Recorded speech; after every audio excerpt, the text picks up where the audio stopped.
Hello, Bookman's customers, and thank you for queuing in on TusCon 2020. I'm here with Jessica Feinberg, the Dragon Lady, and she's going to be answering some questions for us. Jessica, would you like to introduce yourself?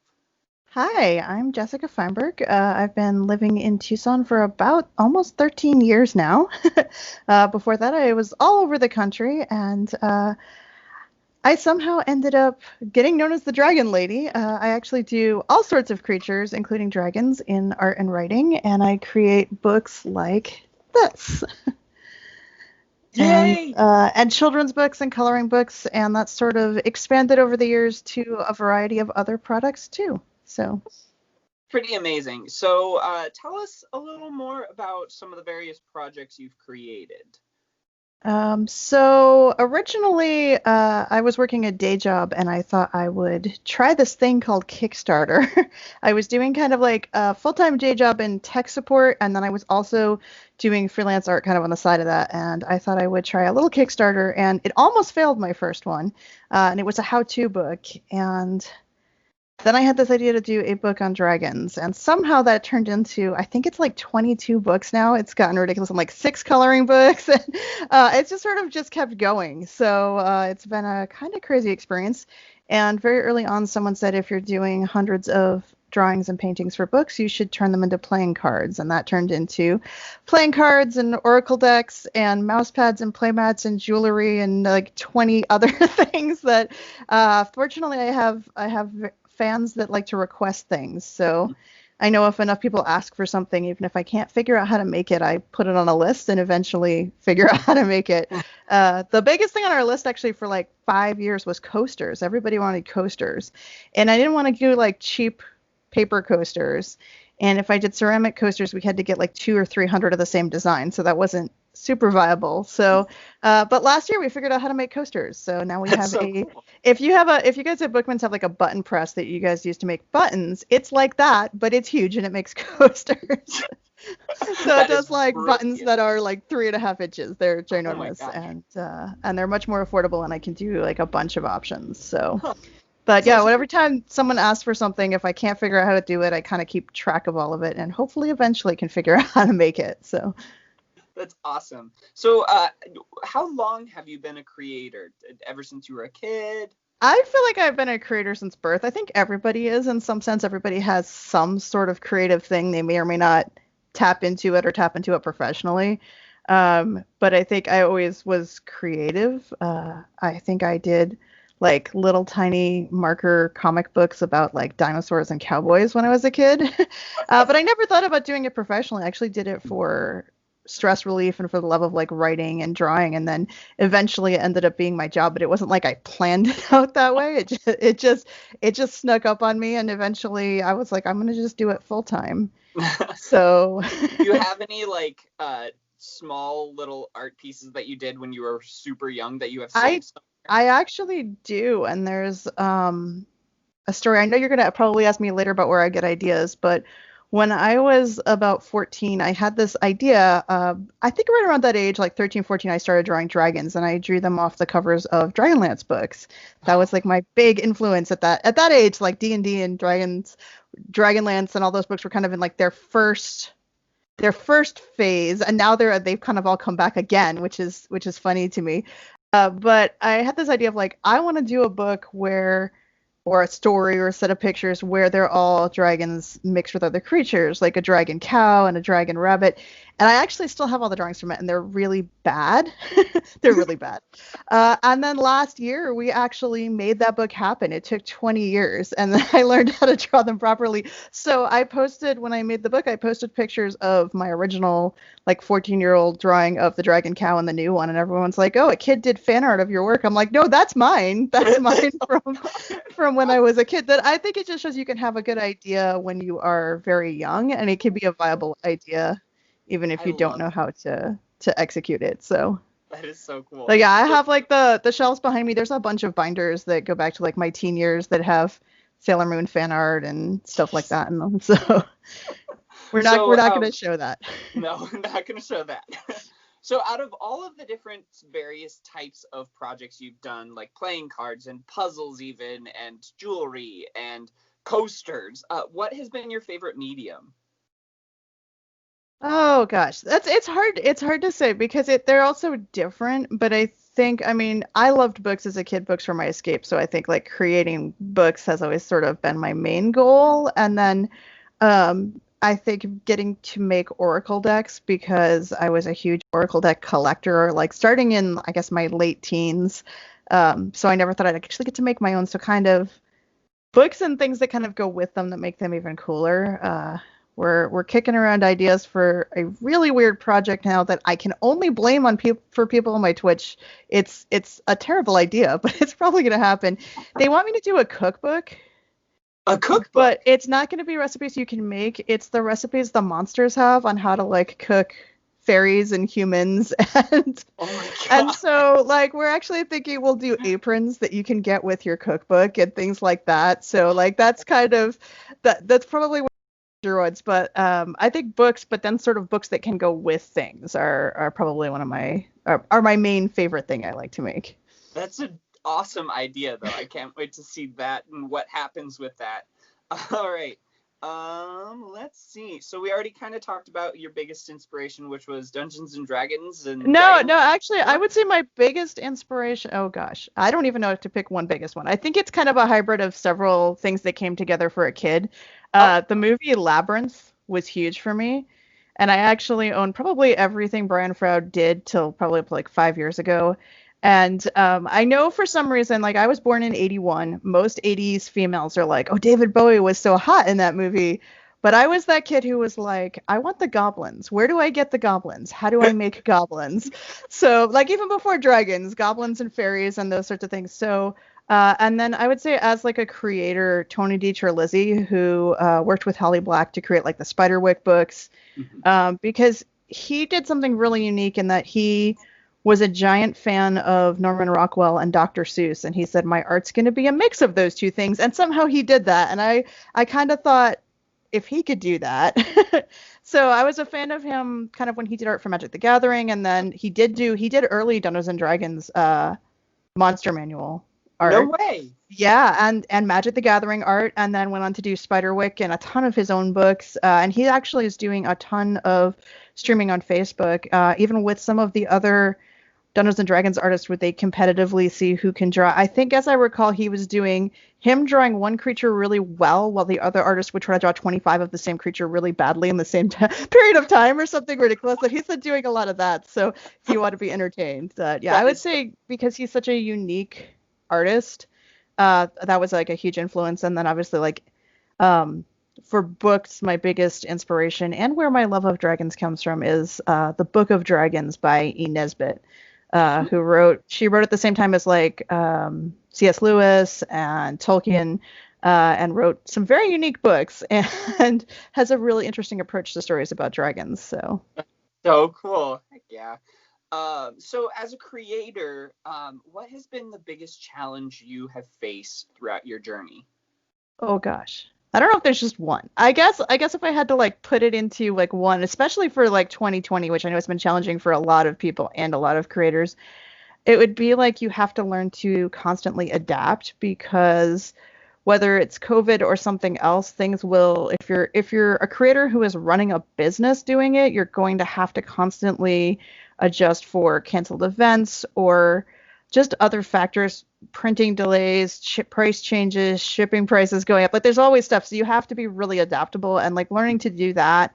And then for me, I was homeschooled. I have never been like a center of attention person. So like this, learning to be on camera, the beginning of this year, I would not have agreed to a video interview or a podcast interview, which I've done this year, or to become a Twitch streamer. So I don't know what happened, but Twitch has been really helpful with like getting me over that like anxiety of talking, public speaking, talking to people. I've always kind of been like, look at what I make, don't look at me, and I've had to. That's been a big challenge to kind of learn how to do that. So. Right. Yeah. Do you have a favorite type of writing with like either pen and paper or like digital writing on a computer or a tablet or anything like that?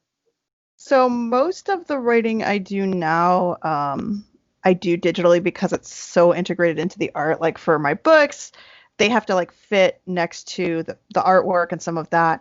But oftentimes in like a sketchbook, there'll be notes. There'll even be text written next to it, and definitely any journaling. And I used to do like the Artist Way program with like all the morning pages. I did that for many years, and that's all handwritten. So I think I like both, but for like the actual books, I'm usually on the computer, though. Sometimes I find it faster to like take a laptop, go to a coffee shop, and I have less distractions at a coffee shop than I do with my computer at home, which is really sad. And right now, that's not an option. It's been really weird this year that I can't. I like literally can work in like two different rooms. That's kind of it. So that's been interesting. Oh my gosh. So, do you remember the very first story you ever written? And what was it about? How old were you too? I actually do. I can actually visually see it in my head. I don't know the exact age. I think like 5 or 6 years old. And I wrote like in probably 2 inch high letters, like they were very, very large. And it was on lined paper. I remember that. It was like a lined yellow legal pad. But I don't remember what it was called, but it was a story about this little boy named Sam and his pet pig. And that was the first thing I ever wrote. And then when I was a little older, I remember I tried to write a murder mystery because they're my favorite thing to read, and I did it really badly. We don't want to talk about it. It was really bad. I remember the twist, and this was in the era when like you wrote on the computer, and it wasn't even my computer. It was like the family computer, and it was Microsoft Word, but it was like the blue on white. It's kind of what you see like Doogie Howser use in the old the old TV show when he's like typing his journal entries. And I remember like the twist was that the characters were identical twins and one twin had murdered the other. So that was my brilliant idea when I was young. But so yeah, I also competitively had first collaboratively and then competitively had newspapers with my brothers. We had a collaborative one, and then we had a falling out, and each of us had a different one. So all of our relatives had to subscribe to like 3 different newspapers by 3 different children, which was pretty bad. I think I still have some somewhere too, and they're not very interesting, but they're like the family went to dinner. It was good. The end. But yeah, writing was always just like a big part of everything I did as a kid. So Absolutely. I'm sure you have a ginormous backlog of just all these ideas that were brewing in your head as a kid. And yeah. they definitely, like, the way you do things now and the ideas that you come up with, are they inspired by those you had when you were a kid? Well, like I mentioned earlier, like some of them are like the book I was talking about, the one that we did actually could visually show it. Dragon Plus. This one was the idea of like mixing dragons with other animals that I had when I was much, much younger. But we kind of jokingly, I get asked this a lot, like people ask me a lot on like Twitch or at conventions, like, where do you get ideas? And it's not one place, it's really that anything can be an idea. One of my favorite movies is a movie called Zero Effect, which is a really bizarre detective story. And it actually, my life motto and my creative motto comes from that movie, because when they are searching for evidence, the detective says, if you go looking for something specific, your chances of finding it are very, very small, because of all the things in the world, you're looking for just one of them. But if you go looking for anything at all, your chances of finding something are very, very high. Oh, that's so cool. I kind of approach creativity the same way. So like the book I did, Desert Dragons, that was inspired by a typo where someone asked me if I was going to write Desert Dragons and typed it wrong. And that literally turned into a whole book. The cookbook I did, We're Kicking Around, that came out of like a birthday stream on Twitch. I have like a bunch of Patreon Twitch subscribers who really kind of brainstorm things with me, and obviously my boyfriend helps, and kind of like everybody does. So ideas can literally come from anywhere if you are open to them. That's so amazing. All right, so what is your favorite book right now? I have to pick just one. You do. Just one. Just one right now, because it's like I could tell you like the most recent things I've read, but then like my favorite books are books you read over and over again, so I feel like they're different. I was actually recently talking about, I feel like I have favorite books as a childhood and then favorite books as an adult. And I was a giant fan of an author called Mary Donning Hahn as a child. She did a huge series of middle grade books. And I read like Nancy Drew books, but then I also read her books. And She has to date still written my favorite ghost story of all time, which seems like a good time of year to bring that up. She wrote a book called Wait Till Helen Comes, and they actually did a TV movie of it in the last couple of years, and it was okay. But I still go back and like will reread this little kid's book because it Oh, is. I think it's creepier because the character in it is like 13 and trying to protect her newly sort of like it's a family that gets married. jeez. So she's been stuck with the stepsister, and the stepsister is a brat. She's very young. She's maybe like 7. And Mhm. this ghost starts to prey upon her sister, and this older girl, no one believes her. And I think for some reason that is so much creepier, as whether you're a kid or an adult reading the story, that like she's trying to protect this little kid, and just nobody is helping her. So that's my kind of my favorite kids book and ghost story book. And then pretty much any book by Patricia Wentworth will just always be really, really high up. I know you guys have a ton of them at Bookman's because it's what I originally came to Bookman's to get because they're out of print in the US. Right. Oh, But wow. she, in my opinion, writes circles around Agatha Christie. She is the best mystery writer who has ever lived. You could take the entire mystery out of any of her books, and it would still be riveting just from her characters. They're that Wow. good. That's And no two books end the same way. So I've been reading her books since I was 13, and the audiobook versions of hers are amazing. You can get like the entire 30-book series in audiobook format, and it's so good. So awesome. they're kind of 30 like of my them? Wow. go-to. I will listen to them over and over and over again. So That's I'd so say cool. those are really high up there on my favorites list. So, if you could go back and tell your younger writing self anything, what would that be? Oh man, and they actually have you do exercises for this a lot in like workshops where you write letters to your younger self. I think I would just tell my younger writing self like it's gonna be okay and that you're special. You have something to say to the world. As a child, I was like the not smart one. I had two brothers who were actually like child geniuses and prodigies. Sony wanted to hire my older brother to write computer games when he was 8 years old. Like, Whoa. yeah, no, no. So I was like the odd kid out. I felt like, and I wish I could tell like that version of myself, like, you know what, you have something to give the world too. You're gonna be fine. Don't worry about it. There's like this huge, amazing world that's gonna come your way, and you just have to kind of hang in there. Oh my So. God. Yeah. That's really, I think that's valuable for any kid to hear for sure. So, looking back again on to your very first published book, uh, what changes have you seen throughout the years from that published book to like your current books that you are really proud of? Well, I'm not sure which counts as my first because I actually did a lot of work on books by other people or on adapting and editing and writing for books before I did kind of my own books. Mhm. But I think the biggest thing that I kind of came away with is early on, especially, well, with both art and writing, I felt like I had to be perfect Mm. and like really kind of serious and professional. And the one thing I've really learned is that the wackier and sillier and more relaxed I am about what I'm creating, the more people like it. Huh. So it's almost like I've taught art and I found that the more afraid people are of doing it, the more physically tense they are, and that actually causes more problems. So I think I have learned to relax a lot more. And then I also just think like if you do over 1,000 drawings of creatures, you just get better at it. So I definitely feel like um, my proportions and facial expressions and all of those things have gotten a lot better That's good. Yeah. over time. But yeah, I've learned. I used to try to do like perfectly clean drawings and clean edges, and I realized that people like when I scribble. They like when I'm messy. They like when I am completely ridiculous in what I'm writing. So I've kind of learned to relax a lot more. And that if I could give one piece of advice to like new writers and artists, that'd probably be it. It's like just relax and enjoy what you're doing and don't worry about it being perfect because most people don't want it to be perfect. They want it to be entertaining, and imperfection is actually really entertaining. So, That's awesome.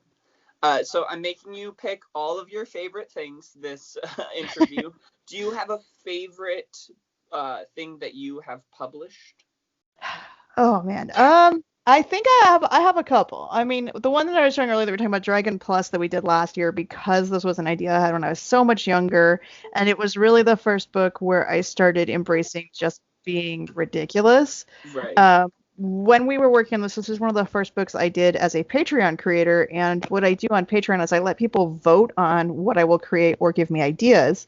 Mhm. And when I was working on this, I would put up like the list of here's everybody's ideas, here's a few of my own. And I would just add ridiculous things to it to be funny, and people kept voting for those. Oh no. So I had to create a unicorn flamingo for this book. That's the one that everybody always kind of laughs at. I had to like really kind of step outside that comfort zone and just be ridiculous. So for like I think books where I learned the most, but then the book that has a super special place in my heart is not my best known book is this one. It's called 26 Very Deadly Dragons. It's my children's, not children's book. It is an alphabet rhyming book on all the ways dragons can kill you. Oh jeez. So I think for like just probably my favorite for just being silly and having a lot of fun, this is probably my favorite one. Awesome. All right. So, do you have any weird habits that you do before or during your creative process?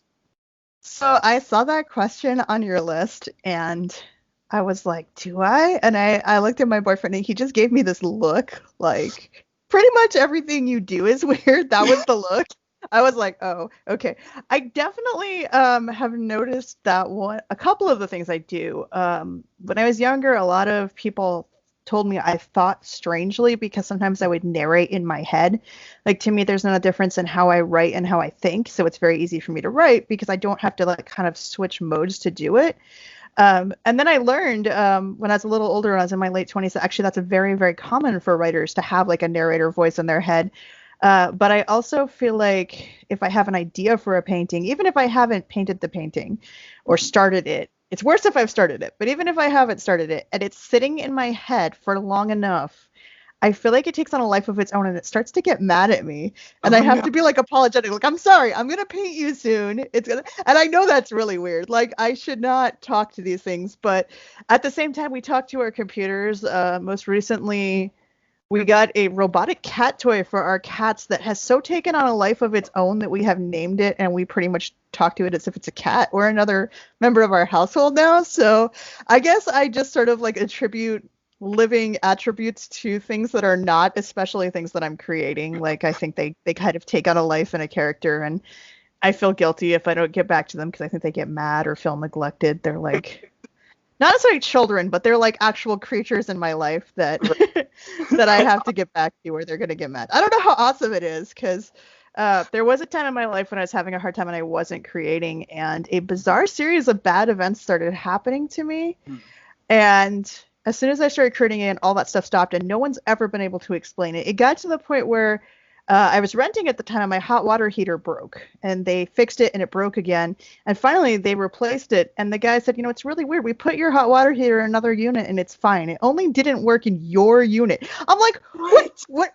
Who did I make angry? Apparently, I should not make the fairies angry or something." So I'm sure all of that's always kind of in the back of my head as like these are living things. And one of my favorite writers, Charles DeLint, who was at our very first festival of books, I remember somebody asked him, "Do you believe what you write is true?" And he said he had to believe it like 150% while he was writing it.